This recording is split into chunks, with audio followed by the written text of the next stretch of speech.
सत्कारयोग श्रोतिओ वाहिगुरू जी का खालसा वाहिगुरू जी की फतेह। तुहाडा अपना अतिंद्रपाल सिंह तुहाडे लई नवेकलियां जानकारियां लैके इकत्तर करके रिसर्च करके साझियां करन दा एक उपराला करदा रहिंदा है। अज भी तुहाडे नाल एक कोई उपराला करन जा रहा है। धर्म दी बेहुरमती, धर्म दा जो निगार अते सिख गुरुद्वारियां दा जड़ा निगार श्रोमणी अकाली दल की अगवाई च सरदार सुखबीर सिंह बादल जी राही होया, उस ते कोई चर्चा करके राजी नहीं जाएगा। अज का विषय उस नाल संबंधित है, बहुत गंभीर विषय है। वीडियो नूं आरंभ तो अखीर तक वट सुन लिया जे, क्योंकि जड़ियाँ चिंतन दीयां गल्लां असीं करदे हां, जड़ियाँ रिसर्च करके गल्लां असीं करदे हां, जड़ियाँ तुहाडी रूह दी बुद्धि दी खुराक होंदियां हन, जड़ियाँ सभ्याचार दीयां ਅਤੇ ਸਭਿਅਤਾ ਦੀਆਂ ਗੱਲਾਂ ਹੁੰਦੀਆਂ ਨੇ, ਜਿਨ੍ਹਾਂ ਦਾ ਰਾਹੀਂ ਸਾਡੀ ਅੰਸ਼ ਅਤੇ ਬੰਸ ਚੱਲਦੀ ਹੈ ਅਤੇ ਉਸ ਦੀ ਸਭਿਅਤਾ ਦਾ ਚਰਿੱਤਰ ਦਾ ਨਿਰਮਾਣ ਹੁੰਦਾ। ਉਹ ਗੱਲਾਂ ਅਸੀਂ ਪਸੰਦ ਹੀ ਨਹੀਂ ਕਰਦੇ ਪੰਜਾਬੀ, ਉਹਨਾਂ ਨੂੰ ਪਾਸੇ ਧਰ ਕੇ ਅੱਗੇ ਨਿਕਲ ਜਾਂਦੇ ਆ। ਅਜਿਹਾ ਨਾ ਕਰਿਆ ਜੇ, ਕਿਉਂਕਿ ਤੁਹਾਡੇ ਭਵਿੱਖ ਦੀ ਅੰਸ਼ ਬੰਸ ਨਾਲ ਸੰਬੰਧਿਤ ਇਹ ਗੱਲਾਂ ਨੇ। ਆਓ गल करते हैं 2015 पंजाब के सुंदरीकरण का प्रोजैक्ट शुरू होया। सरदार सुखबीर सिंह बादल ने पंजाब के सुंदरीकरण के प्रोजैक्ट वास्ते राजस्थान की कला नूं चुन लिया तो राजस्थानीकरण पंजाब का होना शुरू हो गया। ना कि गुरमतीकरण होया, ना नानकशाहीकरण होया, ना ही सरकारे खालसा का कोई सभ्यता सिविलाइजेशन का पंजाब ते प्रभाव पिया, ना ही सिख कला का प्रभाव पिया। सगों सिख कला जिहड़ी नानक पातशाह जी तो लैके गुरु गोबिंद सिंह पातशाह जी तक निर्मित हुई, गुरु गोबिंद सिंह पातशाह जी तो लैके लोहगढ़े की विरासत बाबा बंदा सिंह बहादुर तक होने दी चाहिए, बाबा बंदा सिंह बहादुर तो लैके मिसल काल तक जिहड़ी इमारत साजी के रूप ही सामने आई तो फिर महाराजा रणजीत सिंह जी तक चलता रहा। उस दा विनाश करना आरंभ करवाया गया तो राजस्थानी कला का निरूपण कराया गया, थोपी गई पंजाब ते। जगह जगह राजस्थान दियां सुकियां हुई खजूरां 2,500-3,000 5,000 रुपए सड़कों ते बीड़ दियां शुरू कर दित्तियां। खजूरां दा कल्चर पंजाब दा नहीं सी, ना पंजाब दी धरती खजूरां दी धरती सी। पंजाब विच खजूरां प्रतीक ने मुगल काल दियां फौजां दी बर्बरता दा। जिथे भी उन्होंने कैंप लाए, सिखां दा विनाश किया, सर्वनाश किया, बीजनाश किया। उन्हां थावां ते खजूरां उगियां क्योंकि वो खांदे सी ते बीज सुटदे सी। वो प्रतीक ने सिख विनाशकारी दा। ते इंज सरदार सुखबीर सिंह बादल जी की अगवाई च श्रोमणी अकाली दल ने अपनी राज सत्ता दौरान फिर खजूरां दे प्रतीक राही सिख विनाशकारी का आरंभ किया पंजाब विच। ते पंजाब विच सारा राजस्थानीकरण पंजाब का करना शुरू किया। जिहड़ा दरबार साहब के इर्द गिर्द, मैं सीधी गल ते आउंदा, जिहड़ा दरबार साहब के इर्द गिर्द गलियारे की योजना बनाई गई, जिहड़ी दरबार साहब दे लांघे की योजना बनाई गई, जिहड़ी दरबार साहब विच आउण वाली गली की सड़क की योजना बनाई गई, वो सारी दी सारी ही राजस्थानी कला अते हिंदुआं विचों भी राजपूताना हिंदुआं दी मूर्ति साजी, मूर्ति कला, बुत साजी अते संग साजी दी अपनी एक मिसाल है। दरबार साहब जिस वेले तुसी कहंदे हो ना कि हैरीटेज स्ट्रीट ते तुरना शुरू करिए, उथों लैके श्री दरबार साहब दी दर्शन ड्योड़ी तक सारा कुछ ही सिख कला का विनाश करके राजपूताना मंदिरां दी अते राजपूताना छत्रियां दी कला नूं सिख कला का विनाश करके उसकी थां ते स्थापित कर दिता गया। हैरीटेज ਸੜਕ ਸਾਰੀ ਉਸ ਦੀ ਗਵਾਹੀ ਭਰਦੀ ਹੈ। ਕੋਈ ਨਹੀਂ ਬੋਲਿਆ ਕਿਉਂਕਿ ਸਾਰੇ ਸੱਤਾ ਲੋਲੁਪ ਸਨ। ਹੁਣ ਵੀ ਕੋਈ ਨਹੀਂ ਬੋਲ ਰਿਹਾ ਕਿਉਂਕਿ ਜਿਹੜੇ ਠੇਕੇ ਉਸ ਵੇਲੇ ਸੁਖਬੀਰ ਬਾਦਲ ਨੇ ਦਿੱਤੇ ਉਹਨਾਂ ਨੂੰ ਹੀ ਅੱਗੇ ਵਧਾਇਆ ਜਾ ਰਿਹਾ ਅਤੇ ਜਿਹੜੇ ਠੇਕੇਦਾਰ ਸਰਦਾਰ ਸੁਖਬੀਰ ਸਿੰਘ ਬਾਦਲ ਨੇ ਸ਼੍ਰੋਮਣੀ ਗੁਰਦੁਆਰਾ ਪ੍ਰਬੰਧਕ ਕਮੇਟੀ ਨੂੰ ਚੁਣ ਕੇ ਦਿੱਤੇ ਸੀ, ਸ਼੍ਰੋਮਣੀ ਗੁਰਦੁਆਰਾ ਪ੍ਰਬੰਧਕ ਕਮੇਟੀ ਵੀ ਆਪਣੀਆਂ ਸਾਰੀਆਂ ਇਮਾਰਤਾਂ ਦੀ ਉਸਾਰੀ ਉਹਨਾਂ ਰਾਹੀਂ ਹੀ ਕਰਵਾ ਰਹੀ ਹੈ। ਸਭ ਤੋਂ ਗੰਭੀਰ ਮੁੱਦਾ ਮੈਂ ਅੱਜ ਦਾ ਤੁਹਾਡੇ ਨਾਲ ਆਰੰਭ ਕਰਨ ਲੱਗਾ ਹਾਂ। ਇਹ ਮੁੱਦਾ ਹੈ ਦਰਸ਼ਨੀ ਡਿਓੜੀ ਦਾ। ਇਹ ਭੂਮਿਕਾ ਜ਼ਰੂਰ ਥੋੜੀ ਜਿਹੀ ਲੰਬੀ ਹੈ ਪਰ ਭੂਮਿਕਾ ਸੁਣ ਕੇ ਹੀ ਵੀਡੀਓ ਬੰਦ ਨਾ ਕਰ ਦਿਆ ਜੇ। ਦਰਸ਼ਨੀ ਡਿਓੜੀ ਦੀ ਗੱਲ ਕਰੀਏ। ਦਰਬਾਰ ਸਾਹਿਬ ਦੀ ਦਰਸ਼ਨੀ ਡਿਓੜੀ ਦੀ ਦਿੱਖ ਨੂੰ ਮੰਦਰ ਸਾਜੀ ਦੇ ਹਿਸਾਬ ਨਾਲ, ਬੁੱਤ ਸਾਜੀ ਦੇ ਹਿਸਾਬ ਨਾਲ, ਹਿੰਦੂ ਕਲਾ ਵਿੱਚ ਵੀ ਰਾਜਪੂਤਾਨਾ ਹਿੰਦੂ ਕਲਾ ਦੇ ਹਿਸਾਬ ਨਾਲ ਬਦਲਿਆ ਜਾ ਰਿਹਾ। ਪੈਸਾ ਗੁਰੂ ਕੀ ਗੋਲਕ ਦਾ ਲੱਗ ਰਿਹਾ ਤੇ ਦਰਬਾਰ ਸਾਹਿਬ ਦਾ ਮੰਦਰੀਕਰਨ ਰਾਜਪੂਤਾਨਾ ਹਿੰਦੂ ਰੀਤ 'ਤੇ ਕੀਤਾ ਜਾ ਰਿਹਾ ਔਰ ਕੋਈ ਬੋਲ ਨਹੀਂ ਰਿਹਾ। ਲੰਗਰ ਗੁਰੂ ਰਾਮਦਾਸ ਸਾਹਿਬ ਜੀ ਦਾ ਵੀ ਮੰਦਰੀਕਰਨ ਕੀਤਾ ਗਿਆ, ਕੋਈ ਬੋਲਿਆ ਨਹੀਂ। ਬੜੀਆਂ ਇਮਾਰਤਾਂ ਢਾਹ ਦਿੱਤੀਆਂ ਗਈਆਂ, ਕੋਈ ਬੋਲਿਆ ਨਹੀਂ। ਬਾਰਾਂਦਰੀ ਕਿੱਥੇ ਗਈ ਜਿੱਥੇ ਸ਼੍ਰੋਮਣੀ ਗੁਰਦੁਆਰਾ ਪ੍ਰਬੰਧਕ ਕਮੇਟੀ ਦੇ ਪ੍ਰਧਾਨ ਨੇ ਆਪਣਾ ਦਫ਼ਤਰ ਬਣਵਾ ਲਿਆ, ਕੋਈ ਬੋਲਿਆ ਨਹੀਂ। ਮੰਜੀ ਸਾਹਿਬ ਜਿੱਥੇ ਪੰਚਮ ਪਾਤਸ਼ਾਹ ਜੀ ਨੇ 12 ਮਾਹ ਦਾ ਉਚਾਰਨ ਕੀਤਾ ਸੀ ਉਸ ਨੂੰ ਵੀ ਢਾਹਣ ਦੀ ਕੋਸ਼ਿਸ਼ ਹੋ ਰਹੀ ਸੀ। ਸੰਗਤਾਂ ਸੁਚੇਤ ਹੋ ਗਈਆਂ ਤੇ ਹੁਣ ਉਸ ਦੇ ਉੱਤੇ ਛੱਤ ਪਾਈ ਜਾ ਰਹੀ ਹੈ ਪਰ ਕੋਈ ਬੋਲਿਆ ਨਹੀਂ। ਹਾਲਾਂਕਿ ਜਿਹੜਾ ਮੰਜੀ ਸਾਹਿਬ ਦੀਵਾਨ ਹਾਲ ਹੈ ਉਹ ਉਸੇ ਮੰਜੀ ਸਾਹਿਬ ਕਰਕੇ ਹੈ ਕਿ ਸਤਿਗੁਰ ਸਾਹਿਬ ਸ੍ਰੀ ਗੁਰੂ ਅਰਜਨ ਪਾਤਸ਼ਾਹ ਜੀ ਨੇ ਇੱਥੇ 12 ਮਾਹ ਉਚਾਰਨ ਕੀਤਾ ਸੀ। ਮੰਜੀ ਸਾਹਿਬ ਦਾ ਦੀਵਾਨ ਹਾਲ ਉਹ ਮੰਜੀ ਸਾਹਿਬ ਨੂੰ ਵਿੱਚ ਲੈ ਕੇ ਬਣਨਾ ਚਾਹੀਦਾ ਸੀ। ਉਦੋਂ ਵੀ ਸਾਡੇ ਕੋਲ ਕੋਈ ਵੀ ਸਿੱਖ ਬੁੱਧੀਜੀਵੀ ਗੁਰਮਤ ਅਨੁਸਾਰ ਇਮਾਰਤ ਸਾਜੀ ਦੀ ਕਲਾ ਦੇਣ ਵਾਲਾ ਕਾਰ ਸੇਵਾ ਵਾਲੇ ਬਾਬਿਆਂ ਕੋਲ ਵੀ ਨਹੀਂ ਸੀ।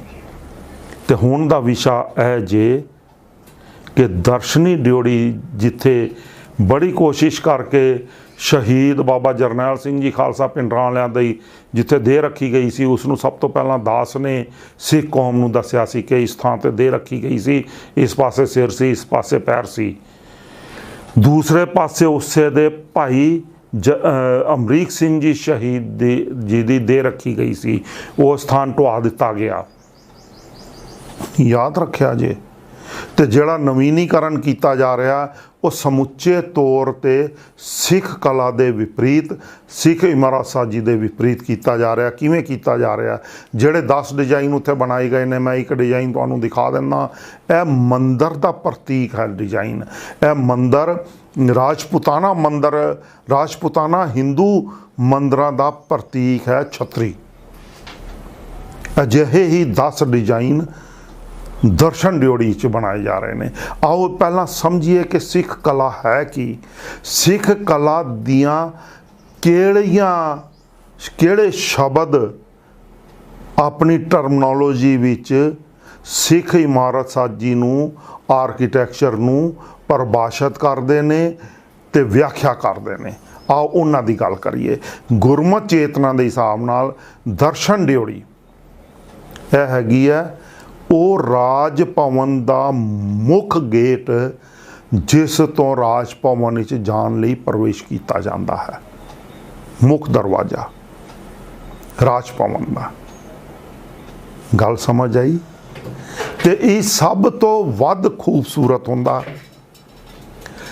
ਇਸ ਦੀ ਇਮਾਰਤ ਸਾਜੀ ਦਰਸ਼ਨ ਡਿਓੜੀ, ਦਰਸ਼ਨੀ ਡਿਓੜੀ ਮਤਲਬ ਡਿਓੜੀ 1.5 ਗੁਣਾ ਹੋਣੀ ਚਾਹੀਦੀ ਹੈ, ਬੁਲੰਦ ਹੋਣੀ ਚਾਹੀਦੀ ਹੈ, ਮਤਲਬ ਉੱਚੀ ਹੋਣੀ ਚਾਹੀਦੀ ਹੈ। ਹੁਣ ਦਰਸ਼ਨੀ ਡਿਓੜੀ ਦੇ ਇਸ ਕਨਸੈਪਟ ਵਿੱਚ ਉਸ ਦੀ ਬਹੁਤ ਸਾਰੀਆਂ ਭੂਮਿਕਾਵਾਂ ਨੇ ਸਿੱਖ ਕਲਾ ਦ੍ਰਿਸ਼ਟੀ ਤੋਂ ਹਿਸਾਬ ਨਾਲ। ਹੁਣ ਉਹਦੇ ਵਿੱਚ ਕੀ ਗੱਲਾਂ ਆ ਜਾਂਦੀਆਂ ਨੇ? ਪੱਥਰ ਸਾਜੀ ਜਾਂ ਤਾਂ ਸੰਗ ਤਰਾਸ਼ੀ ਆ ਜਾਂਦੀ ਹੈ। ਪੱਥਰ ਸਾਜੀ ਅਤੇ ਸੰਗ ਤਰਾਸ਼ੀ ਦਾ ਜਿਹੜਾ ਸਿੱਖ ਕਲਾ ਦਾ ਨਮੂਨਾ ਹੈ ਇਹ ਮੁਗਲ ਕਾਲ ਤੇ ਸਿੱਖ ਕਾਲ ਦੀ ਆਪਸ ਵਿੱਚ ਜਿਹੜੀ ਲਿਟਮਸ ਪੇਪਰ ਵਾਲੀ ਸਾਂਝ ਬਣੀ ਸੀ ਕਿ ਬੜੀ ਬਰੀਕ ਜਿਹਾ ਫਰਕ ਵਿੱਚ ਉਹ ਸਿੱਖ ਕਾਲ ਵਿੱਚ ਚੇਂਜ ਹੋ ਗਿਆ। ਉਸ ਵਿੱਚ ਨਾ ਤਾਂ ਹਿੰਦੂ ਕਲਾ ਦਾ ਕੋਈ ਨਮੂਨਾ ਲਿਆ ਗਿਆ, ਨਾ ਹੀ ਪਰਛਾਵਾਂ ਪੂਰੀ ਤੌਰ 'ਤੇ ਮੁਗਲ ਕਾਲ ਦਾ ਪੈਣ ਦਿੱਤਾ ਗਿਆ। ਇਹਨਾਂ ਵਿੱਚੋਂ ਅਡਰੀ ਅਤੇ ਵਿਲੱਖਣ ਬੁੱਤ ਸਾਜੀ ਅਤੇ ਸੰਗ ਤਰਾਸ਼ੀ ਸਿੱਖ ਕਾਲ ਵਿੱਚ, ਮਿਸਲ ਕਾਲ ਵਿੱਚ ਅਪਣਾਈ ਗਈ। ਉਸ ਦੀ ਥੋੜ੍ਹੀ ਬਹੁਤ ਕਲਾ ਗੁਰੂ ਕਾਲ ਦੀ ਵੀ ਸਾਡੇ ਸਾਹਮਣੇ ਆਉਂਦੀ ਹੈ। ਗੁਰੂ ਕੇ ਮਹਿਲ ਚੁਬਾਰੇ ਅਸੀਂ ਦੇਖੇ ਢਾਹ ਦਿੱਤੇ ਗਏ ਨੇ, ਹੁਣ ਸਾਨੂੰ ਨਹੀਂ ਮਿਲਦੇ। ਉਹ ਗੁਰੂ ਕਾਲੀਨ ਬਣੇ ਹੋਏ ਸੀ। ਪੁਰਾਣਾ ਕਰਤਾਰਪੁਰ ਸ਼ਹਿਰ ਗੁਰੂ ਕਾਲੀਨ, ਬਾਬਾ ਬਕਾਲਾ ਜੀ ਗੁਰੂ ਕਾਲੀਨ ਬਣੇ ਹੋਏ ਸ਼ਹਿਰ ਸੀ। ਅਸੀਂ ਕਾਰ ਸੇਵਾ ਢਾਹ ਦਿੱਤੇ ਤੇ ਸਾਨੂੰ ਸਮਝ ਨਹੀਂ ਆ ਰਹੀ ਹੁਣ ਕਿ ਸਾਡੀ ਸਿੱਖ ਕਾਲ ਦੀ ਨੱਕਾਸ਼ੀ ਕੀ ਸੀ, ਗੱਚਕਾਰੀ ਕੀ ਸੀ, ਮੀਨਾਕਾਰੀ ਕੀ ਸੀ, ਬੁੱਤ ਸਾਜੀ ਕੀ ਸੀ, ਪੱਥਰ ਸਾਜੀ ਕੀ ਸੀ, ਜੜਤ ਸਾਜੀ ਤੇ ਜੜਤਕਾਰੀ ਕੀ ਸੀ। ਇਹ ਚੀਜ਼ਾਂ ਸਾਡੀਆਂ ਆਪਣੀਆਂ ਸਨ, ਵਿਲੱਖਣ ਸਨ, ਜਿਸ ਵਿੱਚ ਮਹਾਰਾਜਾ ਰਣਜੀਤ ਸਿੰਘ ਦੇ ਸ਼ਾਸਨ ਕਾਲ ਵਿੱਚ ਥੋੜ੍ਹੀ ਬਹੁਤ ਕਲਾ ਸ੍ਰੀ ਦਰਬਾਰ ਸਾਹਿਬ ਦੇ ਅੰਦਰ ਅਤੇ ਬਾਹਰ ਦਿਖਦੀ ਹੈ, ਪਰ ਥੋੜ੍ਹੀ ਬਹੁਤ ਦਿਖਦੀ ਹੈ। ਥੋੜ੍ਹੀ ਬਹੁਤ ਕਲਾ ਫਿਰ ਸ੍ਰੀ ਅਕਾਲ ਤਖਤ ਸਾਹਿਬ 'ਤੇ ਵੀ, ਜਿਸ ਵੇਲੇ ਸ੍ਰੀ ਅਕਾਲ ਤਖਤ ਸਾਹਿਬ ਦਾ ਜਿਹੜਾ ਥੜਾ ਸੀ ਉਹ ਸਿੱਖ ਕਾਲ ਦਾ ਨਮੂਨਾ ਸੀ। ਉਸ ਦੇ ਉੱਤੇ ਜਿਹੜੀਆਂ ਇਮਾਰਤਾਂ ਬਣੀਆਂ ਉਹ ਮਹਾਰਾਜਾ ਰਣਜੀਤ ਸਿੰਘ ਦੇ ਵੇਲੇ ਬਾਬਾ ਖੜਕ ਸਿੰਘ ਜੀ ਨੇ ਬਣਵਾਈਆਂ, ਬਾਅਦ ਵਿੱਚ ਸਿੱਖ ਮਿਸਲਾਂ ਨੇ ਬਣਵਾਈਆਂ। ਉਸ ਵਿੱਚ ਵੀ ਸਿੱਖ ਗੱਚਕਾਰੀ, ਬੁੱਤਕਾਰੀ, ਬੁੱਤ ਸਾਜੀ ਅਤੇ ਪੱਥਰ ਸਾਜੀ ਵਿੱਚ ਫਰਕ ਪੈ ਗਿਆ, ਕਿਉਂਕਿ ਸਿੱਖ ਧਰਮ ਵਿੱਚ, ਗੁਰਮਤ ਵਿੱਚ ਬੁੱਤ ਅਪਣਾਉਣ ਯੋਗ ਨਹੀਂ ਹੈ। ਇਸ ਲਈ ਜਿਸ ਵੇਲੇ ਪੱਥਰ ਸਾਜੀ ਕੀਤੀ ਜਾਂਦੀ ਹੈ ਤੇ ਉਹ ਬੁੱਤ ਸਾਜੀ ਦੇ ਰੂਪ ਵਿੱਚ ਨਹੀਂ ਹੋਣੀ ਚਾਹੀਦੀ। ਸਭ ਤੋਂ ਪਹਿਲਾ ਇਤਰਾਜ਼ ਗੁਰਮਤ ਦਾ ਇਹ ਹੈ। ਜਿਹੜੀ ਦਰਸ਼ਨ ਡਿਓੜੀ ਵਿੱਚ ਛਤਰੀਆਂ ਬਣਾਈਆਂ ਜਾ ਰਹੀਆਂ ਨੇ, ਜਿਹੜੀਆਂ ਕਿ ਰਾਜਪੂਤਾਨਾ ਹਿੰਦੂ ਕਲਾ ਦੇ ਹਿਸਾਬ ਨਾਲ ਨੇ, ਉਹ ਸਾਰੀਆਂ ਬੁੱਤਕਾਰੀ ਦੇ ਰੂਪ ਵਿੱਚ ਨੇ ਤੇ ਬੁੱਤ ਦਰਬਾਰ ਸਾਹਿਬ ਵਿੱਚ ਫਿਰ ਸਥਾਪਿਤ ਕੀਤੇ ਜਾ ਰਹੇ ਨੇ। ਦਰਬਾਰ ਸਾਹਿਬ ਦਾ ਫਿਰ ਹਿੰਦੂ ਮੰਦਰੀਕਰਨ ਕੀਤਾ ਜਾ ਰਿਹਾ ਹੈ। ਇੱਕ ਵਾਰੀ ਦਰਬਾਰ ਸਾਹਿਬ ਵਿੱਚੋਂ ਹਿੰਦੂਆਂ ਦੀਆਂ ਮੂਰਤੀਆਂ ਕਢਾਉਣ ਵਿੱਚ ਪੰਥ ਨੂੰ ਲੰਬਾ ਸੰਘਰਸ਼ ਕਰਨਾ ਪਿਆ ਸੀ ਤੇ ਹੁਣ ਫਿਰ ਅਕਾਲੀ ਲੀਡਰਸ਼ਿਪ ਦੇ ਹੇਠਾਂ, ਉਹਨਾਂ ਦੀ ਸੁੰਦਰੀਕਰਨ ਦੇ ਪ੍ਰੋਜੈਕਟਾਂ ਦੇ ਹੇਠਾਂ ਦਰਬਾਰ ਸਾਹਿਬ ਵਿੱਚ ਫਿਰ ਹਿੰਦੂ ਮੰਦਰੀਕਰਨ ਦੀ ਬੁੱਤ ਸਾਜੀ ਕੀਤੀ ਜਾ ਰਹੀ ਹੈ, ਜਿਹੜਾ ਕਿ ਗੰਭੀਰ ਵਿਸ਼ਾ ਹੈ। ਇਹ ਤੁਹਾਡੇ ਸਾਹਮਣੇ ਮੈਂ ਦਿਖਾ ਰਿਹਾ ਤੇ ਸਤਿਕਾਰਯੋਗ ਗੁਰੂ ਪੰਥ ਖਾਲਸਾ ਜੀਓ, ਮੈਂ ਤੁਹਾਨੂੰ ਇਹ ਇਸ ਲਈ ਦਿਖਾ ਰਿਹਾ ਔਰ ਸੁਚੇਤ ਕਰ ਰਿਹਾ ਕਿ ਸਾਡੇ ਸ੍ਰੀ ਦਰਬਾਰ ਸਾਹਿਬ ਜੀ ਨੂੰ ਫਿਰ ਸੌਂਦਰੀਕਰਨ ਦੇ ਨਾਂ 'ਤੇ ਮੰਦਰੀਕਰਨ ਕੀਤਾ ਜਾ ਰਿਹਾ ਹੈ। ਗੁਰਮਤ ਦਾ ਹਮੇਸ਼ਾ ਲਈ ਬੀਜ ਨਾਸ਼ ਕੀਤਾ ਜਾ ਰਿਹਾ ਹੈ। ਸਿੱਖ ਕਲਾ ਦਾ ਹਮੇਸ਼ਾ ਲਈ ਸਰਬਨਾਸ਼ ਕੀਤਾ ਜਾ ਰਿਹਾ। ਹੁਣ ਆਓ ਕਿ ਸਾਡੀ ਪ੍ਰਣਾਲੀ ਕੀ ਹੈ, ਇਸ ਨੂੰ ਵੀ ਦੇਖ ਲੈਣਾ ਬੜਾ ਜ਼ਰੂਰੀ ਹੈ। ਮੈਂ ਤੁਹਾਨੂੰ ਪਹਿਲਾਂ ਦਿਖਾਉਣਾ ਚਾਹੁੰਦਾ ਕਿ ਸਾਡੀ ਪ੍ਰਣਾਲੀ ਕੀ ਹੈ। ਇਹ ਦੇਖੋ ਤੁਸੀਂ, ਬਾਬਾ ਅਟਲ ਰਾਏ ਸਾਹਿਬ ਜੀ ਦਾ ਗੁਰਦੁਆਰਾ ਸਾਹਿਬ ਦੇਖੋ, ਤੁਹਾਨੂੰ ਸਮਝ ਆਉਣੀ ਚਾਹੀਦੀ ਹੈ। ਨਹੀਂ ਸਮਝ ਆਏਗੀ ਤੇ ਨਜ਼ਦੀਕ ਤੋਂ ਫਿਰ ਦੇਖਣ ਦੀ ਕੋਸ਼ਿਸ਼ ਕਰਿਆ ਜੇ। ਬਾਬਾ ਅਟਲ ਰਾਏ ਸਾਹਿਬ ਜੀ ਦੀ ਸਿੱਖ ਕਲਾ ਵਿੱਚ ਨਿਰਮਾਣਕਾਰੀ, ਮਾਤਾ ਗੰਗਾ ਜੀ ਨਿਵਾਸ ਦੀ ਨਿਰਮਾਣਕਾਰੀ ਵੀ ਆਪ ਜੀ ਦੇਖੋ। ਆ ਮਾਤਾ ਗੰਗਾ ਜੀ ਦੇ ਨਿਵਾਸ ਦੀ ਨਿਰਮਾਣਕਾਰੀ, ਗੁਰੂ ਹਰਗੋਬਿੰਦ ਪਾਤਸ਼ਾਹ ਜੀ ਦੇ ਨਾਂ 'ਤੇ ਬਣੇ ਨਿਵਾਸ ਦਾ ਵੀ ਐਂਟਰੈਂਸ ਦੇ ਉੱਪਰ ਤੁਸੀਂ ਧਿਆਨ ਦਿਓ। ਤੁਸੀਂ ਦਰਸ਼ਨੀ ਡਿਓੜੀ, ਸੱਜੀ ਬਾਹੀ ਖੱਬੀ ਬਾਹੀ ਦੋਨੋਂ ਪਾਸੇ ਦੀਆਂ ਦਰਸ਼ਨੀ ਡਿਓੜੀ ਦੀਆਂ ਇਮਾਰਤਾਂ 'ਤੇ ਧਿਆਨ ਦਿਓ। ਇਹ ਸਾਡੀ ਸਿੱਖ ਇਮਾਰਤ ਸਾਜੀ ਦੀ ਕਲਾਕਾਰੀ ਹੈ। ਇਹ ਤੁਹਾਨੂੰ ਖਾਲਸਾ ਕਾਲਜ ਵਿੱਚ ਵੀ ਮਿਲੇਗੀ, ਜੇ ਉੱਥੇ ਵੀ ਜਾ ਕੇ ਤੁਸੀਂ ਦੇਖੋ ਤੇ ਤੁਹਾਨੂੰ ਮਿਲੇਗੀ। ਉਹਨਾਂ ਦੇ ਵਿੱਚ ਮੁੱਖ ਗੱਲਾਂ ਕੀ ਨੇ, ਜਿਹੜੀਆਂ ਤੁਸੀਂ ਛਤਰੀਆਂ ਜਿਹੜਾ ਮੰਦਰੀਕਰਨ ਦੇ ਰੂਪ ਵਿੱਚ ਆ ਛਤਰੀ ਦਾ ਰੂਪ ਦੇਖ ਰਹੇ ਹੋ, ਇਹ ਸਾਡੀ ਸਿੱਖ ਧਰਮ ਵਿੱਚ ਮੰਨੀ ਜਾਂਦੀ ਹੈ ਬੁੱਤ ਸਾਜੀ। ਇਹ ਬੁੱਤ ਸਾਜੀ ਹੈ। ਸਿੱਖ ਧਰਮ ਦੀ ਇਮਾਰਤ ਸਾਜੀ 'ਚ ਬੁਖਾਰਚੇ ਬਣਾਏ ਜਾਂਦੇ ਨੇ।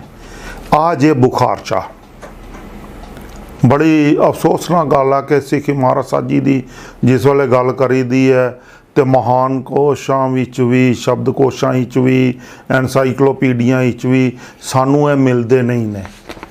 ਇਹਨਾਂ ਤੇ ਗੌਰ ਨਹੀਂ ਕੀਤੇ ਗਏ। ਬੁਖਾਰਚੇ ਲਫ਼ਜ਼ ਹੀ ਨਹੀਂ ਤੁਹਾਨੂੰ ਮਿਲੇਗਾ। ਚਲੋ ਖੈਰ ਇਹਨਾਂ ਗੱਲਾਂ ਨੂੰ ਛੱਡਦੇ ਹਾਂ ਕਿਉਂਕਿ ਇਹੀ ਸਾਡੀਆਂ ਤਰਾਸਦੀਆਂ ਨੇ। ਹੁਣ ਬੁਖਾਰਚਾ ਬਣਾਉਣ ਦਾ ਵਿਧੀ ਵਿਧਾਨ ਹੈਗਾ। ਜਿਹਨੂੰ ਆਪਾਂ ਛੱਜਾ ਕਹਿ ਲੈਂਦੇ ਸੀ, ਛੱਜੇ ਦੇ ਰੂਪ ਵਿੱਚ ਬਾਹਰ ਨਿਕਲਦਾ ਹੈ, ਹੇਠਾਂ ਡਾਟ ਦੇ ਰੂਪ ਵਿੱਚ ਉਸ ਨੂੰ ਨਾ ਤਾਂ ਹਿੰਦੂ ਡਾਟਦਾ ਨਾ ਮੁਗਲ ਡਾਟਦਾ। ਦੋਨਾਂ ਦੀਆਂ ਡਾਟਾਂ ਵਿੱਚ ਵੀ ਫਰਕ ਹੈ। ਇਹ ਸਿੱਖ ਡਾਟ ਦੇ ਰੂਪ ਵਿੱਚ ਇਸ ਨੂੰ ਸਪੋਰਟ ਦਿੱਤੀ ਜਾਂਦੀ ਹੈ। ਇੱਕ ਡਾਟ ਕਮਾਨ ਰੂਪ ਦੀ ਹੁੰਦੀ ਹੈ, ਇੱਕ ਡਾਟ ਹੈ ਸਪੋਰਟ ਰੂਪ ਦੀ ਹੈ। ਇਹ ਸਪੋਰਟ ਰੂਪ ਦੀ ਡਾਟ ਦਾ ਬੁਖਾਰਚਾ ਤੁਹਾਡੇ ਸਾਹਮਣੇ ਹੈ ਜਿਹੜਾ ਦਰਬਾਰ ਸਾਹਿਬ ਵਿੱਚ ਤੇ ਸਿੱਖ ਕਲਾ ਵਿੱਚ ਇਸਤੇਮਾਲ ਕੀਤਾ ਗਿਆ। ਬੁਖਾਰਚਿਆਂ ਵਿੱਚ ਗੁੰਬਦ ਹੁੰਦਾ ਹੈ। ਗੁੰਬਦ ਬੁਰਜਨੁਮਾ ਹੋਣਾ ਚਾਹੀਦਾ। ਇਸ ਗੁਰਮਤ ਪ੍ਰਣਾਲੀ ਵਿੱਚੋਂ ਜਿਹੜੀ ਨਿਰਮਾਣਕਾਰੀ ਨਿਕਲੀ ਇਹ ਉਸ ਦੇ ਤੱਥ ਤੇ ਹੈ, ਉਸ ਦੀ ਪਹਿਚਾਣ ਹੈ। ਗੁੰਬਦ ਫਾਰਸੀ ਦਾ ਲਫ਼ਜ਼ ਹੈ, ਗੁੰਬਜ ਤੋਂ ਬਣਿਆ ਹੈ। ਅਰਥ ਹਨ ਬੁਰਜ। ਗੁੰਬਜੇ ਕਾਬੂਦ ਦਾ ਮਤਲਬ ਹੈ ਆਕਾਸ਼ ਨੂੰ ਛੂਹਣ ਵਾਲੇ ਬੁਰਜ। ਬੁਰਜ ਗੋਲਾਕਾਰ ਵੀ ਹੋ ਸਕਦਾ, 8 ਕੋਣਾ 6 ਕੋਣਾ 4 ਕੋਣਾ ਵੀ ਹੋ ਸਕਦਾ। ਤੇ ਅਮੂਮਨ ਜਿਹੜੇ ਬੁਰਜ ਹੁੰਦੇ ਸੀ ਉਹ ਕਿਲਿਆਂ ਦੇ ਕੋਣ ਤੇ ਬਣਾਏ ਜਾਂਦੇ ਸੀ।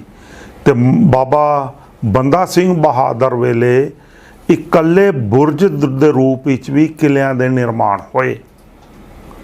ਬਹੁਤ ਸਾਰੇ ਨਿਰਮਾਣ ਮਿਲਦੇ ਨੇ। ਮੇਰੀ ਪੁਸਤਕ ਤੁਸੀਂ ਦੇਖ ਸਕਦੇ ਹੋ, ਸਰਕਾਰੇ ਖਾਲਸਾ ਬਾਬਾ ਬੰਦਾ ਸਿੰਘ ਬਹਾਦਰ, ਉਸ ਵਿੱਚ ਮੈਂ ਫੋਟੋਆਂ ਵੀ ਦਿੱਤੀਆਂ ਨੇ। ਹੁਣ ਗੁੰਬਦ ਅਤੇ ਬੁਰਜਾਂ ਦੇ ਵਿੱਚ ਚਬੂਤਰੇ ਬਣਾਏ ਜਾਂਦੇ ਸਨ, ਆਲੇ ਬਣਾਏ ਜਾਂਦੇ ਸਨ। ਡਿਉੜੀ 'ਚ ਚਬੂਤਰੇ ਹੋਣੇ, ਆਲੇ ਹੋਣੇ ਕੰਪਲਸਰੀ ਨੇ।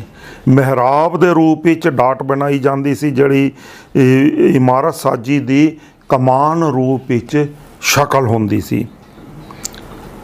ਹੁਣ ਇਹਨਾਂ ਗੱਲਾਂ ਦੀ ਪ੍ਰਮਾਣਿਕਤਾ ਗੁਰਬਾਣੀ 'ਚੋਂ ਵੀ ਮਿਲਦੀ ਹੈ। ਚਾਰੋਂ ਪਾਸੇ ਜਿਹੜਾ ਦਰਵਾਜ਼ਾ ਉੱਪਰਲੀ ਮੰਜ਼ਲ ਤੇ ਹੁੰਦਾ ਸੀ, ਮਤਲਬ ਡਿਉੜੀ ਦੇ ਉੱਪਰ, ਉਹਨੂੰ ਚੌਬਾਰਾ ਕਿਹਾ ਜਾਂਦਾ ਸੀ। ਸੋਰਠ ਮਹੱਲਾ ਪਹਿਲਾ 4 ਕੁੰਟ ਚੌਬਾਰਾ, ਮਾਝ ਮਹੱਲਾ ਪਹਿਲਾ 5ਵਾਂ ਸੋ ਸਥਲ ਸੋਇਨ ਚੌਬਾਰੇ, ਸੋਨੇ ਦੇ ਗੁੰਬਜ ਵਾਲੇ ਚੌਬਾਰੇ। ਗੁਰਬਾਣੀ ਪ੍ਰਮਾਣ ਦਿੰਦੀ ਹੈ। ਇਹ ਪ੍ਰਮਾਣ ਸਾਡੇ ਸਾਹਮਣੇ ਬੜੇ ਹੀ ਸਟੀਕ ਨੇ। ਹੁਣ ਗੁੰਬਜ ਔਰ ਬੁਰਜ ਦੇ ਉੱਪਰ ਫਿਰ ਕਲਸ਼ ਰੱਖੇ ਜਾਂਦੇ ਸੀ। ਹਿੰਦੂ ਕਲਸ਼ ਵੱਖਰੇ ਨੇ, ਇਸਲਾਮ ਵਿੱਚ ਕਲਸ਼ ਦੀ ਵੱਖਰੀ ਪ੍ਰਕਿਰਿਆ ਹੈ, ਤੇ ਸਿੱਖੀ 'ਚ ਕਲਸ਼ ਸਿਰ ਦਾ ਤਾਜ ਹੈ, ਦਸਤਾਰ ਹੈ। ਕਾਦੀ? ਸੋਵਰੈਨਿਟੀ ਦੀ, ਰਾਜ ਭਵਨ ਦੀ। ਕਿਉਂਕਿ ਸਿੱਖ ਦਾ ਗੁਰਦੁਆਰਾ ਤਖਤ ਹੈ, ਅਕਾਲ ਦਾ ਤਖਤ ਹੈ, ਸੋਵਰੈਨਿਟੀ ਦਾ ਪ੍ਰਤੀਕ ਹੈ। ਉਹ ਇਸ ਕਲਸ਼ ਸੋਨੇ ਦੇ ਵੀ ਹੁੰਦੇ ਸੀ, ਸੋਨੇ ਦੀ ਪਾਲਿਸ਼ ਦੇ ਵੀ ਹੁੰਦੇ ਸੀ। ਸਵਈਏ ਮਹੱਲੇ 5ਵੇਂ ਕੇ ਅਨੁਸਾਰ ਤੈ ਜਨ ਕਉ ਕਲਸ਼ ਦੀ ਪਾਇਓ, ਅਰਥਾਤ ਸਿਰ ਤੇ ਤਾਜ ਦੀ ਬਖਸ਼ਿਸ਼ ਕਰ ਕਲਸ਼ ਵਾਂਗ ਰੋਸ਼ਨ ਕਰ ਦਿੱਤਾ। ਰਾਜ ਵਾਂਗ ਮਤਲਬ ਸੋਵਰੈਨਿਟੀ ਦੇ ਹਿਸਾਬ ਨਾਲ ਰੋਸ਼ਨ ਕਰ ਦਿੱਤਾ। ਗੁਰਬਾਣੀ 'ਚ ਕਲਸ਼ ਨੂੰ ਹੁਲਾਸ ਭਰ ਦੇਣ ਦੇ ਇੱਕ ਛੰਦ ਦੇ ਰੂਪ ਵਿੱਚ ਵੀ ਵਰਤਿਆ ਗਿਆ ਜਿਹੜਾ ਗੁਰੂ ਗ੍ਰੰਥ ਸਾਹਿਬ ਜੀ 'ਚ ਆਉਂਦਾ ਹੈ। ਕਲਸ਼ ਦਾ ਆਕਾਰ ਘੜੇ ਵਰਗਾ ਵੀ ਹੋ ਸਕਦਾ ਸੀ। ਹੁਣ ਕਲਸ਼ ਤੋਂ ਇੱਕ ਛੋਟੀ ਚੀਜ਼ ਹੈ, ਉਹਨੂੰ ਕਲਸੀਆ ਕਿਹਾ ਜਾਂਦਾ। ਸਿੱਖ ਇਤਿਹਾਸਕਾਰ ਵਿੱਚ ਕਲਸੀਆਂ मिसल भी चली है, ਜਿਹੜੀ सिर दे ताज दे बुखारचे दे उपर बुरज दे उपर कलश की प्रक्रिया है।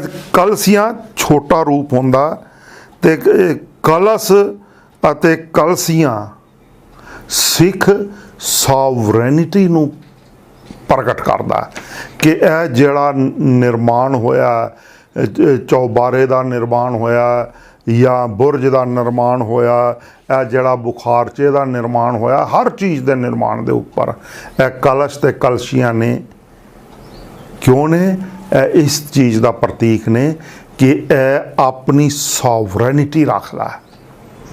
तो इसके सिर ते मुकट है सॉवरेनिटी का, ताज है सॉवरेनिटी का। सिखां दी दर्शनी ड्योढ़ी च जिहड़ी पहला दर्शनी ड्योढ़ी सी उस विच यही सारे प्रतीक सन। इन्हां प्रतीकां दा ही होर सुंदरीकरण होना चाहिए सी। किवें जिवें गुरबाणी च क्या छतर नूं तुसीं सोने दे बनाओ, शानदार ड्योढ़ी नूं करो, पर उसकी बुत साजी नहीं होनी चाहिए। बुत साजी दी कला सिख कला नहीं है। सिख कला ये सारे शब्द जमे जिहड़े मैं तुहानूं बोले ने, पर मैं फिर तुहानूं कह दिंदा, बुखारचे, कलश, कलसियां, बुरज, गुंबद, चौबारे, चबूतरे, आले, गुंबद, यह सारा कुछ आ जाता है। तो जिहड़ी मेहराब बनती है, डाट बनती है, वो डाट की शक्ल भी कमान वर्गी होनी चाहिए। तो सिख इमारत साजी के हिसाब नाल जिहड़ा मुख दरवाजा है उसकी डाट बनाई जाती है। बिना डाट तो मुख दरवाजा नहीं बनाया जाता। तो डाटां विच भी जिहड़ी कला है वो दिखनी चाहिए है, गुरमत प्रणाली की दिखनी चाहिए है। उस विच फिर जिहड़ी कलाकृत होनी चाहिए है। मैं तुहानूं पहलां दस चुका कि पत्थर साजी या संग तराशी, उस विच गुरबाणी आ तां लिखो, गल हुण समझिया जे, जां तां लिखो गुरबाणी, गुरबाणी दे अर्थ लिखो। भाई गुरदास जी दियां, भाई नंद लाल जी दियां वारां लिखो, उस विच रंग भरो, उन्होंने सुंदर बनाओ। उस तो इलावा जिहड़ी नकाशी, गचकारी, मीनाकारी तुसी करनी है, बुत साजी नहीं हो सकती। जिहड़ी गचकारी, मीनाकारी, नकाशी या पत्थर साजी, संग तराशी तुसी करनी है, जे जड़त साजी या जड़तकारी तुसी करनी है, उस विच वो सारा कुछ तुसी वरतो जिस दे सतगुर साहब श्री गुरु ग्रंथ साहब जी च नाम आए ने। वनस्पति, फुल, पंछी, जानवर, ये सारे फल बूटे जिन्हां दे नाम सतगुर साहब श्री गुरु ग्रंथ साहब जी च आए ने, उन्हां सारियां दे नाल ही बुत साजी नहीं हो सकती, बुत तराशी नहीं हो सकती। उन्होंने भी उन्होंने संग तराशी हो सकती है, पत्थर साजी हो सकती है, नकाशी हो सकती है, गचकारी हो सकती है, मीनाकारी हो सकती है, डाटां ही उन्होंने भरिया जा सकता है, जड़त साजी जड़तकारी हो सकती है, बुखारचियां विच उन्होंने लियाया जा सकता है। जे कलशां दे भी डिजाइनां करना है तो उन्होंने ही लिया जा सकता है। ईवन इत्थों तक के जिहड़े चंदोए साहब बनते हैं उन्हां ते भी सिर्फ उन्होंने ही जड़िया जा सकता है। मीनाकारी, कढ़ाई, सारा कुछ उन्हां नाल ही हो सकता है। यह साडी गुरमत प्रणाली की व्याख्या है। इस व्याख्या नूं तोड़न का प्रबंध किया गया, इस व्याख्या नूं खत्म करन दा प्रबंध किया गया। इस व्याख्या नूं अते इस इमारत साजी, कला साजी नूं ਸਿੱਖਾਂ ਵਿੱਚੋਂ ਹਮੇਸ਼ਾ ਲਈ ਬੀਜ ਨਾਸ਼ ਕਰਨ ਦਾ ਸਾਧਨ ਬਣਾਇਆ ਗਿਆ ਅਕਾਲੀ ਸਰਕਾਰ ਨੂੰ। ਤੇ ਉਦੋਂ ਤੋਂ ਸ਼ੁਰੂ ਹੋਇਆ ਜਦ ਤੋਂ ਪੰਜਾਬ ਵਿੱਚ ਅਕਾਲੀ ਗੌਰਮੈਂਟ ਆਈ ਹੈ। ਇਸ ਗੱਲ ਨੂੰ ਸਮਝਿਆ ਜੇ। ਮੈਂ ਤੁਹਾਨੂੰ ਆਗਾਹ ਕਰਨਾ ਚਾਹੁੰਦਾ ਕਿ ਜਿਹੜੀ ਹੁਣ ਦਰਸ਼ਨੀ ਮੈਂ ਲੰਗਰ ਗੁਰੂ ਰਾਮਦਾਸ ਸਾਹਿਬ ਜੀ ਦੀ ਇਮਾਰਤ ਬਣ ਰਹੀ ਸੀ, ਉਸ 'ਤੇ ਜਿਹੜੀਆਂ ਨਾਲੀਆਂ ਦੀਆਂ ਜੂਠਣ ਇੱਟਾਂ ਲਾਈਆਂ ਜਾ ਰਹੀਆਂ ਸੀ, ਜੂਠਣ ਗੁਰੂ ਘਰ 'ਤੇ ਨਹੀਂ ਲੱਗ ਸਕਦੀ। ਮੇਰੀ ਵੀਡੀਓ ਪਈ ਹੈ 3 ਸਾਲ ਪੁਰਾਣੀ ਵੀਡੀਓ। ਮੈਂ ਲਗਾਤਾਰ 3 ਸਾਲਾਂ ਤੋਂ ਰੌਲਾ ਪਾ ਰਿਹਾ, ਪਰ ਕੋਈ ਸਿੱਖ ਬੁੱਧੀਜੀਵੀ ਨਹੀਂ ਬੋਲ ਰਿਹਾ, ਕੋਈ ਸਿੱਖ ਸੰਸਥਾਨ ਨਹੀਂ ਬੋਲ ਰਹੀ, ਕੋਈ ਸਿੱਖ ਇਤਿਹਾਸਕਾਰ ਨਹੀਂ ਬੋਲ ਰਿਹਾ, ਕੋਈ ਸਿੱਖ ਇਮਾਰਤ ਸਾਜ਼ ਨਹੀਂ ਬੋਲ ਰਿਹਾ, ਕੋਈ ਵੀ ਯੂਨੀਵਰਸਿਟੀ ਨਹੀਂ ਬੋਲ ਰਹੀ, ਕੋਈ ਪ੍ਰੋਫੈਸਰ ਨਹੀਂ ਬੋਲ ਰਿਹਾ, ਕੋਈ ਕਥਾਵਾਚਕ ਨਹੀਂ ਬੋਲ ਰਿਹਾ, ਕੋਈ ਕੀਰਤਨੀਆ ਨਹੀਂ ਬੋਲ ਰਿਹਾ, ਕੋਈ ਸ਼੍ਰੋਮਣੀ ਗੁਰਦੁਆਰਾ ਪ੍ਰਬੰਧਕ ਕਮੇਟੀ ਦਾ ਮੈਂਬਰ ਨਹੀਂ ਬੋਲ ਰਿਹਾ। ਕਿਉਂ? ਇਸ ਲਈ ਕਿ ਉਹ ਸਾਰੇ ਹੀ RSS ਦੀ ਬੁੱਤ ਤਰਾਸ਼ੀ ਦੇ ਹਿਸਾਬ ਨਾਲ ਅਕਾਲੀ ਦਲ ਰਾਹੀਂ RSS ਦੀ ਬੁੱਤ ਤਰਾਸ਼ੀ 'ਚ ਤਰਾਸ਼ੇ ਜਾ ਚੁੱਕੇ ਨੇ। ਕਿੰਨੇ ਕੁ ਸਾਹਮਣੇ ਆਈ ਜੇ। ਮੈਂ ਹੁਣ ਫਿਰ ਆਗਾਹ ਕਰ ਰਿਹਾ ਕਿ ਦਰਸ਼ਨੀ ਡਿਓੜੀ ਦੀ ਜਿਹੜੀ ਕਾਰ ਸੇਵਾ ਦੇ ਨਾਂ 'ਤੇ ਹਿੰਦੂ ਮੰਦਰੀਕਰਨ ਕੀਤਾ ਜਾ ਰਿਹਾ ਤੇ ਦਰਬਾਰ ਸਾਹਿਬ ਦਾ ਹਿੰਦੂ ਮੰਦਰੀਕਰਨ ਕਰਨ ਦਾ ਆਰੰਭ ਕੀਤਾ ਜਾ ਰਿਹਾ, ਤੇ ਦਰਬਾਰ ਸਾਹਿਬ ਪ੍ਰਾਂਗਣ ਵਿੱਚ ਜਿਹੜੀ ਜੂਠਣ ਲਾਉਣ ਦੀ ਪ੍ਰਾਰੰਭਤਾ ਲੰਗਰ ਗੁਰੂ ਰਾਮਦਾਸ ਤੋਂ ਠੇਕੇਦਾਰੀ ਪ੍ਰਥਾ ਵਿੱਚ ਆਰੰਭ ਕਰਵਾਈ ਗਈ। ਇਹਨਾਂ ਸਾਰਿਆਂ ਨੂੰ ਰੋਕਿਆ ਜਾਵੇ, ਤੁਰੰਤ ਪ੍ਰਭਾਵ ਵਿੱਚ ਰੋਕਿਆ ਜਾਵੇ। ਅਕਾਲੀ ਦਲ ਦੇ ਸੁਧਾਰ ਲਈ ਤਾਂ ਸਾਰੇ ਅਕਾਲੀ ਤੁਰ ਪਏ ਨੇ, ਕਿਉਂਕਿ ਉਹਨਾਂ ਨੂੰ ਪਤਾ ਸੱਤਾ ਨਹੀਂ ਆਣੀ, ਅਸੀਂ ਭ੍ਰਿਸ਼ਟਾਚਾਰ ਨਹੀਂ ਕਰ ਸਕਾਂਗੇ, ਕਮਾਈਆਂ ਨਹੀਂ ਕਰ ਸਕਾਂਗੇ। ਤੇ ਧਰਮ ਦਾ ਨਾਸ਼ ਵਾਲੇ ਪਾਸੇ ਕਿਸੇ ਦਾ ਕੋਈ ਧਿਆਨ ਨਹੀਂ ਜੇ। ਕੋਈ ਕਮੇਟੀ ਨਹੀਂ ਬਣੀ, ਨਾ ਸ਼੍ਰੋਮਣੀ ਗੁਰਦੁਆਰਾ ਪ੍ਰਬੰਧਕ ਕਮੇਟੀ ਨੇ ਬਣਾਈ, ਨਾ ਸ੍ਰੀ ਅਕਾਲ ਤਖਤ ਸਾਹਿਬ ਨੇ ਬਣਾਈ, ਨਾ ਅਕਾਲੀ ਦਲ ਨੇ ਬਣਾਈ। ਤੇ ਸਿੱਖੋ, ਸੁਚੇਤ ਹੋ ਜਾਓ। ਹੱਥ ਜੋੜ ਕੇ ਮੈਂ ਤੁਹਾਨੂੰ ਬੇਨਤੀ ਕਰ ਰਿਹਾ, ਆ ਸਾਰੀ ਜਿਹੜੀ ਰੂਪ ਰੇਖਾ ਤੁਹਾਨੂੰ ਦਿਖਾਈ ਸਮਝਾਈ ਹੈ, ਇਸੇ ਲਈ ਦਿਖਾਈ ਅਤੇ ਸਮਝਾਈ ਹੈ ਕਿ ਅਸੀਂ ਆਪਣੀ ਗੁਰਮਤ ਪ੍ਰਣਾਲੀ ਦਾ ਬੀਜ ਨਾਸ਼ਕ ਤੱਤ ਨਾ ਬਣੀਏ, ਵਰਤਮਾਨ ਨਾ ਬਣੀਏ। ਆਉਣ ਵਾਲੀਆਂ ਪੀੜ੍ਹੀਆਂ ਫਿਰ ਸਾਨੂੰ ਕਦੇ ਵੀ ਮਾਫ ਨਹੀਂ ਕਰਨਗੀਆਂ। ਤੇ ਆ ਜਿਹੜੀ ਉਪ ਮੁੱਖ ਮੰਤਰੀ ਹੁੰਦੇ ਹੋਏ ਸੁਖਬੀਰ ਬਾਦਲ ਨੇ ਜਿਹੜੀ ਪ੍ਰਥਾ ਸ਼ੁਰੂ ਕੀਤੀ ਸੀ, ਇਸ ਦਾ ਬੀਜ ਨਾਸ਼ ਕਰੀਏ, ਇਸ ਨੂੰ ਖਤਮ ਕਰੀਏ ਤੇ ਇਸ ਨੂੰ ਪਾਸੇ ਕਰੀਏ। ਸ਼੍ਰੋਮਣੀ ਗੁਰਦੁਆਰਾ ਪ੍ਰਬੰਧਕ ਕਮੇਟੀ ਨੂੰ ਤਾਲ ਕੇ ਕਹੋ, ਐਕਟਿੰਗ ਜਥੇਦਾਰ ਨੂੰ ਤਾਲ ਕੇ ਕਹੋ ਅਤੇ ਵਹੀਰਾਂ ਘੱਤ ਕੇ ਇਸ ਬੁੱਤ ਪ੍ਰਸਤੀ ਨੂੰ ਰੋਕੋ। ਇਸ ਦਰਬਾਰ ਸਾਹਿਬ ਦੀ ਮੰਦਰੀਕਰਨ ਦੀ ਪ੍ਰੋਜੈਕਟ ਨੂੰ ਰੋਕ ਦਿਓ। ਗਲਿਆਰੇ ਨੂੰ ਤੁਸੀਂ ਨਹੀਂ ਰੋਕ ਸਕੇ, ਹੈਰੀਟੇਜ ਸਟਰੀਟ ਨੂੰ ਤੁਸੀਂ ਨਹੀਂ ਰੋਕ ਸਕੇ, ਤੇ ਕਿਰਪਾ ਕਰਕੇ ਹੁਣ ਤਾਂ ਸੰਭਲ ਜਾਓ। ਬੇਨਤੀਆਂ ਨੂੰ ਪ੍ਰਵਾਨ ਕਰਨ ਦੀ ਮਿਹਰਬਾਨੀ ਕਰਿਆ ਜੇ। ਟਿੱਪਣੀਆਂ ਆਪਣੀਆਂ ਕਮੈਂਟਸ ਵਿੱਚ ਜ਼ਰੂਰ ਲਿਖ ਦਿਆ ਜੇ, ਪਰ ਐਕਟਿਵਿਸਟ ਬਣੋ, ਕੁਝ ਕਰੋ। ਸਾਰਾ ਕੁਝ ਫਿਰ ਮੈਨੂੰ ਕਹਿ ਦਿੰਦੇ ਨੇ, ਅਤਿੰਦਰਪਾਲ ਸਿੰਘ ਜੀ ਤੁਸੀਂ ਆਓ, ਤੁਸੀਂ ਕਿਉਂ ਨਹੀਂ ਆਉਂਦੇ? ਭਾਈ ਮੈਂ ਤੁਹਾਨੂੰ ਸੁਚੇਤ ਕਰਨ ਲਈ ਹੁਣ ਚੈਨਲ ਬਣਾ ਲਿਆ। ਜਦੋਂ ਮੈਂ ਪ੍ਰੈਕਟੀਕਲੀ ਮੈਦਾਨ ਵਿੱਚ ਨਿੱਤਰਦਾ ਸੀ, ਉਦੋਂ ਤਾਂ ਜਾਂ ਮੈਂ ਹੁੰਦਾ ਸੀ ਜਾਂ ਮੇਰੀ ਮਿਸਿਜ ਹੁੰਦੀ ਸੀ, ਸਰਦਾਰਨੀ ਕਮਲਜੀਤ ਕੌਰ, ਜਾਂ ਮੇਰੀਆਂ 2 ਧੀਆਂ ਹੁੰਦੀਆਂ ਸੀ। 5ਵਾਂ ਬੰਦਾ ਕੋਈ ਨਾਲ ਨਹੀਂ ਸੀ ਜੇ ਆ ਕੇ ਖੜਦਾ। 10 ਸਾਲ ਸੰਘਰਸ਼ ਕੀਤਾ ਇਸੇ ਕੰਮ ਲਈ। ਤੇ ਹੁਣ ਸੁਚੇਤਤਾ ਦਾ ਜੇ ਮਾਰਗ ਲੈ ਲਿਆ, ਤੇ ਹੁਣ ਮੇਰੇ 'ਚੋਂ ਐਕਟਿਵਿਜ਼ਮ ਨਾ ਪਾਲੋ। ਮੇਰਾ ਐਕਟਿਵਿਜ਼ਮ ਸੁਚੇਤ ਕਰਨਾ ਹੈ, ਰਿਸਰਚ ਕਰਨਾ ਹੈ, ਸਰਵੇਖਣ ਕਰਨਾ ਹੈ, ਤੁਹਾਡੇ ਤੱਕ ਅਸਲ ਸੱਚ ਤੇ ਤੱਥ ਨੂੰ ਪਹੁੰਚਾਉਣਾ ਹੈ। ਕਿਉਂਕਿ ਸਾਡੇ ਕੋਲ ਕੋਈ ਮੀਡੀਆ ਵੀ ਨਹੀਂ ਜੇ ਹੈਗਾ। ਇਸ ਦਾ ਤੇ ਸਵਾਗਤ ਕਰ ਲਓ। ਇਹੀ ਨਾ ਹਮੇਸ਼ਾ ਕਹਿ ਦਿਆ ਕਰੋ ਆਓ ਜੀ ਅੱਗੇ ਲੱਗੋ। ਤੁਸੀਂ ਅੱਗੇ ਲੱਗੋ, ਤੁਹਾਡੀ ਲੋੜ ਹੈ ਹੁਣ ਕੌਮ ਨੂੰ। ਬੋਲਣ ਵਾਲਾ ਵੀ ਕੋਈ ਨਹੀਂ ਜੇ, ਪਹਿਲਾਂ ਕਿਹਾ ਮੈਂ ਤੁਹਾਨੂੰ। ਤੇ ਜੇ ਬੋਲਣ ਵਾਲੇ ਦਾ ਵੀ ਮੂੰਹ ਬੰਦ ਕਰਾਉਣਾ ਚਾਹੁੰਦੇ ਹੋ ਤਾਂ ਫਿਰ ਉਹ ਵੀ ਕਮੈਂਟਸ ਵਿੱਚ ਦਰਜ ਕਰ ਦਿਆ ਜੇ। ਸਿਰ ਧੜ ਦੀ ਬਾਜੀ ਲਾਉਣ ਤੋਂ ਟੱਬਰ ਸਮੇਤ ਅਸੀਂ ਡਰਦੇ ਨਹੀਂ ਹਾਂ।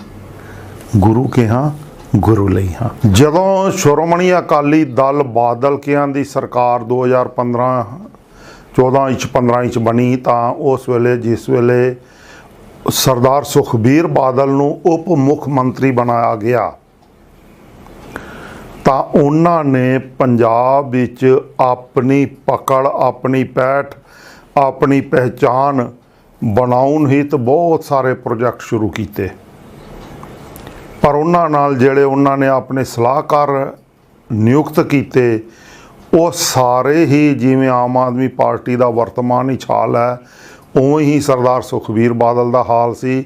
ਉਹਨਾਂ ਵਿੱਚੋਂ ਕੋਈ ਵੀ ਸਿੱਖ ਚਿੰਤਨ ਵਾਲਾ, ਸਿੱਖ ਬੁੱਧੀਜੀਵੀ, ਸਿੱਖ ਫਲਸਫੇ ਨੂੰ, ਸਿੱਖ ਇਮਾਰਤ ਸਾਜੀ ਨੂੰ, ਸਿੱਖ ਗੁਰਮਤ ਪ੍ਰਣਾਲੀ ਨੂੰ, ਪੰਜਾਬ ਨੂੰ, ਪੰਜਾਬ ਦੇ ਇਤਿਹਾਸ ਨੂੰ, ਪੰਜਾਬ ਦਾ ਕਿਵੇਂ ਨਿਰਮਾਣ ਹੋਇਆ, ਗੁਰੂ ਨਾਨਕ ਪਾਤਸ਼ਾਹ ਜੀ ਤੋਂ ਬਾਅਦ ਪੰਜਾਬ ਕਿਵੇਂ ਗੁਰੂਆਂ ਦੇ ਨਾਂ 'ਤੇ ਜਿਉਣਾ ਆਰੰਭ ਹੋਇਆ, ਉਸ ਦੀ ਕਿਸੇ ਨੂੰ ਵੀ ਕੋਈ ਸੂਝ ਹੈ ਸੀ। ਇਸ 'ਤੇ ਬਹੁਤ ਵੱਡਾ ਪ੍ਰਸ਼ਨ ਚਿੰਨ੍ਹ ਉਹਨਾਂ ਦੀਆਂ ਕਾਰਵਾਈਆਂ ਨੇ ਲਾ ਦਿੱਤਾ। ਜੋ ਕੁਝ ਵੀ ਸਰਦਾਰ ਸੁਖਬੀਰ ਸਿੰਘ ਬਾਦਲ ਨੇ ਆਪਣੇ ਕਾਰਜਕਾਲ ਦੌਰਾਨ ਕੀਤਾ, ਕਰਵਾਇਆ, ਟੈਂਡਰ ਦਿੱਤੇ, ਠੇਕੇਦਾਰੀ ਪ੍ਰਥਾ ਵਿੱਚ, ਗੁਰਦੁਆਰਿਆਂ ਵਿੱਚ ਵੀ ਸੁਧਾਰ ਕਰਾਉਣ ਦੀ ਕੋਸ਼ਿਸ਼ ਕੀਤੀ, ਉਹ ਸਾਰਾ ਦਾ ਸਾਰਾ ਕੁਝ ਅੱਜ ਪ੍ਰਸ਼ਨਵਾਚੀ ਚਿੰਨ੍ਹ ਵਿੱਚ ਖੜਾ ਹੋ ਗਿਆ। ਸਿਰਫ ਅਕਾਲੀ ਦਲ ਦਾ ਹੀ ਨਿਗਾਰ ਨਹੀਂ ਹੋਇਆ। ਅਕਾਲੀ ਦਲ ਦੇ ਨਿਗਾਰ ਵਾਸਤੇ ਕਿਉਂਕਿ ਉਹ ਸੱਤਾ ਦਾ ਵਿਸ਼ਾ ਹੈ, ਸੱਤਾ ਵਿੱਚ ਜੇ ਨਹੀਂ ਰਹਿਣਗੇ ਉਹਨਾਂ ਦੇ, ਜੇ ਸੱਤਾ ਲੋਲੁਪ ਬੰਦੇ ਵੀ ਸੱਤਾ ਵਿੱਚ ਨਹੀਂ ਰਹਿਣਗੇ ਤੇ ਅਕਾਲੀ ਦਲ ਨੂੰ ਖਤਰਾ ਮਹਿਸੂਸ ਹੋ ਗਿਆ।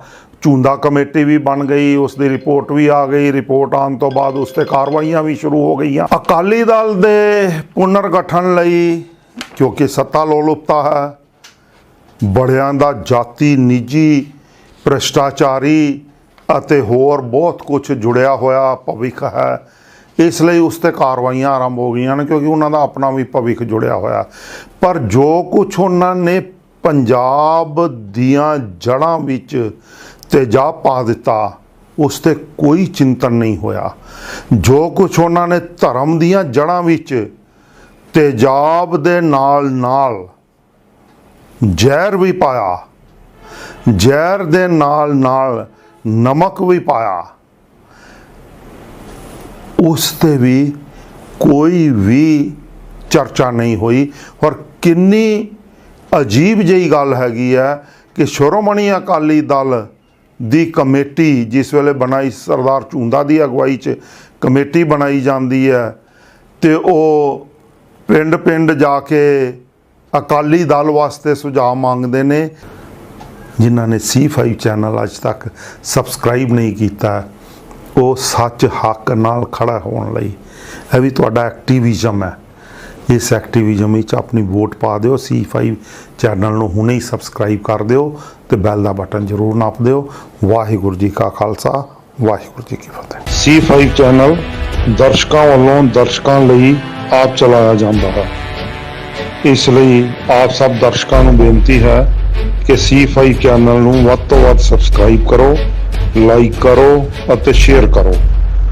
ਵੀਡੀਓ ਸੁਣਦੇ ਸਾਰ ਹੀ ਜਿਵੇਂ ਸ਼ੁਰੂ ਹੁੰਦੀ ਹੈ ਹੁਣੇ ਹੀ ਵੀਡੀਓ ਨੂੰ ਲਾਈਕ ਅਤੇ ਸ਼ੇਅਰ ਜ਼ਰੂਰ ਕਰ ਦਿਓ।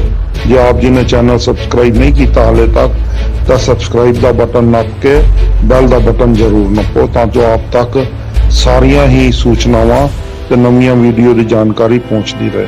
ਧੰਨਵਾਦ।